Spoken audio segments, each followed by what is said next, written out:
MIM president मुकरम illegal तरीके से गैर कानूनी तरीके से जो लैंड कब्जा करने की कोशिश करे। अब घरा देखे तो हमारे इतने इतने बन गए, जगह देखे तो बाहर इतनी है, तो ये जगह को देख के लोगों की दीदे पलट गए। कंटोनमेंट बोर्ड के इलाके वार्ड नंबर 2 नारायण झोपड़ी डबल बेडरूम की जगह को एमआईएम पार्टी के लोकल लीडर्स कब्जा करने की कोशिश कर रहे हैं। अवाम की गुजारिश है कंटोनमेंट बोर्ड के एमएलए श्री गणेश सिकंदराबाद मंडल के ऑफिसर से कि ये एनक्रोचमेंट को रोका जाए। आइए सुनते हैं तफसीलात नारायण झोपड़ी डबल बेडरूम बेनिफिशियरीज की जुबानी।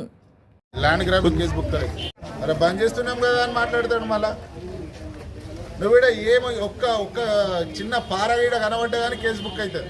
एमआईएम प्रेसिडेंट मुकरम इलीगल तरीके से गैर कानूनी तरीके से जो ना ये लैंड कब्जा करने की कोशिश करे, जिस आवाम को मालूम होने के बाद में पूरी आवाम आई।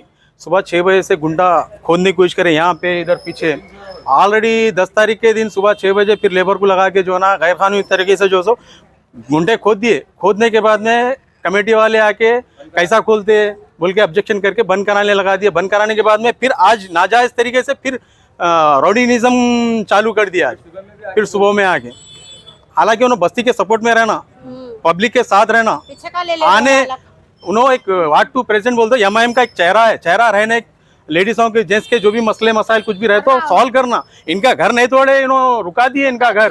हाँ, इलीगल तरीके से ये गैर कानूनी तरीके से जो गड्ढे खोदे बहुत ही गलत करे। हम इसके ऊपर जो है ना एक्शन लेना है और मीडिया वालों से भी हम गुजारिश करें इसके ऊपर एक्शन लेना। एसीपी साहब से, एमएलए साहब से और जो जिम्मेदार है उनके ऊपर जो है ना उन्होंने जो है ना खास करके चीज़ों के ऊपर एक्शन लेना। देखो या हमला बहुत जमाने से है, हमारा बचपना पूरा गुजर गया इधर। अब इनो तो खरीदे सो घर है, ये इनो वो जगह पे डाले सो नहीं होता। इनो पीछे बढ़ के अब हमारी जगह बोल रहे इनो, ये जगह हमारी है। ये उन्होंने आगे बढ़ के फिर हमारी जगह बोले तो हम कैसा देना उनको? उनकी जगह पे जगह है ना, उनका तो कुछ ले रहे नहीं ना, उनका पीछे छे उनका, हमारा है ये। उन्होंने पीछे कहीं को बढ़ रहे आगे इधर। इनो कहीं को बढ़ रहे, फिर वही वजह होना असल। पूछे कहीं को नहीं पूछे, परमिशन ना ला रहे बोल रहे उन्होंने, परमिशन ना ला रहे, किससे परमिशन ला रहे? तो भी क्या चलता? परमिशन लाने से क्या होता बोलो? हमारी जगह है ना, हम 40 साल अब रहने लग के यहाँ पर। उन्हें अब खरीदे सो घर, उन्हें जाती घर उन्हें डाले सो भी नहीं होता उनका। बगैर पट्टे का है पर नहीं तोड़ने लगा है उन्हें नहीं तोड़ने लगा है ना, फिर उन्होंने तोड़ने लगाना था फिर वैसे वाले।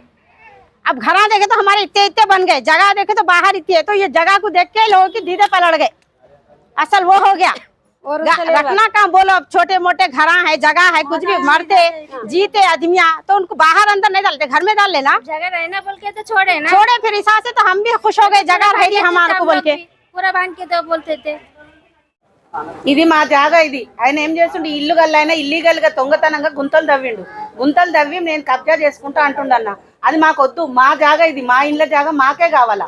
ఇట్లా నేను వాళ్ళ దగ్గర పర్మిషన్ తీసుకున్నా, వీళ్ళ దగ్గర పర్మిషన్ తీసుకున్నా అంటే నడవదు। ఇది మా సొంతం జాగాలో మేము ఇంచు జాగా కూడా ఆయనకు పోనీయం, మా జాగా మాకు కావాలి। ఆయన ఏమన్నా ఎక్కడన్నా పర్మిషన్ తెచ్చుకొని ఏమన్నా చేసుకొని మేమందరం ఆడోళ్ళం ఈయన ధర్నా కూర్చుంటాం, కానీ వాళ్ళకి ఇంత జాగా కూడా ఇయ్యం। దొంగతనంగా గుంతలు తవ్విండు, ఎవరిని అడిగి ఆయన బొందలు పెట్టుకుంటాను తవ్వకుండా మా జాగాలో ఆయన ఎట్లా చదువుతాడు? ఎవరిచ్చిండు వానికి పర్మిషన్? పేరట ముక్రం అయితే వాని కొమ్ములు ఉంటే వాని ఇంటికాడ చూపించుకోవాలి, మా ఇంటికాడ కాదు ఇవన్నీ। మేము మోర్ల నీళ్ళు వస్తే ఒక్కొక్కరు ఆ ఇంట్లో ఉన్న ఏడుచుకుంటూ ఎత్తుకుర్రు, అల్లనే ముక్కులు మూసుకొని కూర్చున్నాం, కానీ అప్పుడు ఎవరు రాలే నా ఇల్లు జాగా అని। నేను ఎత్తిపోస్తా నీళ్ళని కూడా ఒక్కడు రాలే। ఇప్పుడు జాగా గింత మేము ఆయన ఇస్తే ఎంత ముక్కుంటాం? మేము ఊకోము, వానికి ఇంచు జాగా కూడా ఏమో, వాని ఏమన్నా చేసుకొని ఏ ఎమ్మెల్యే దగ్గర కన్నా పోని। పర్మిషన్ అంటుండే, అదే అంటుండే, ఏ పర్మిషన్ లేదు, దొంగ పర్మిషన్ లేదు మన దగ్గర। పార్కింగ్ లేదా నా 300 ఇళ్ళ పైన ఉన్నాయి, 300 ఇళ్ళ దాకా ఉన్నాయి। ప్రతి ఒక్కరికి పార్కింగ్ ఒక 80 ఆటోలన్నా పట్టినాయి అనుకో, మేము ఏడ పార్కింగ్కి పోవాలి? పార్కింగ్ లేక మేము ఇబ్బంది పడుతున్నాం। ఆ పార్కింగ్ లేని సమక్షంగా మాకు జాగా కావాలని చెప్పేసి మేము కోరుతున్నాం। మాకు పార్కింగ్ గురించి ఇబ్బంది అవుతుంది, వేరే వాళ్ళు ఎవరైనా కన్స్ట్రక్షన్ చేస్తే ఇల్లీగల్ కన్స్ట్రక్షన్స్ ఆపాలని చెప్పేసి మేము కోరుతున్నాం। కదా ముందే గుడిసెలలో ఉండి నీళ్ళు ఎత్తుకోసుకొని ఏడుచుకుంటున్నాం।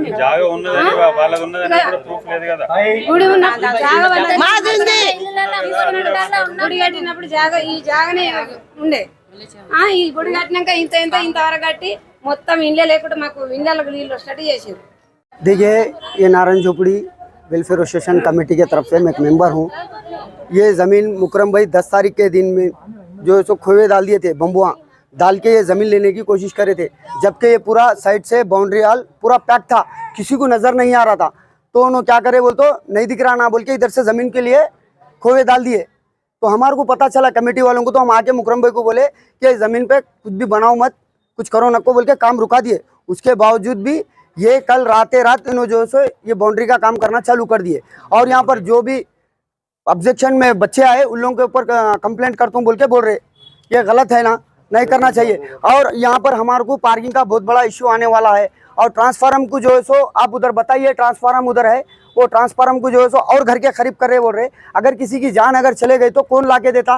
किसी की जान, किसी की माँ, किसी की बहन, किसी की बेटी, सबके है, सबको आखिर जीने का।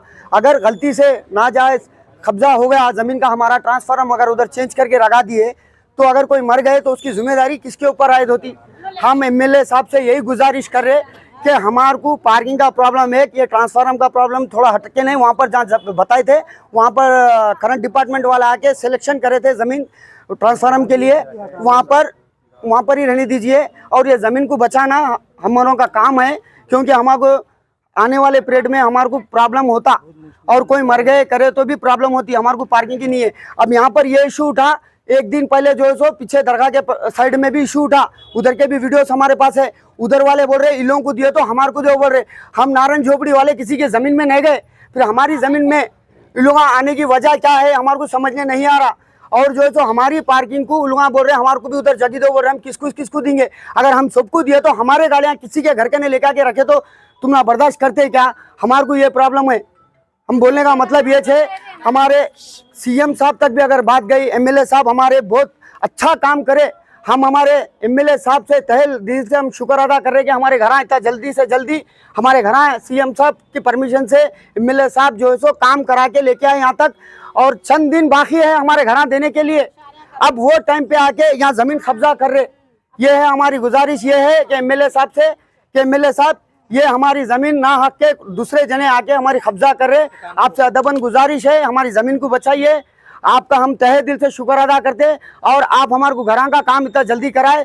एक वादा करे थे आप, वो वादे के मुताबिक आप जो है सो काम जल्द से जल्द कराए, हम उसको तहे दिल से पूरे जने शुक्र अदा करते।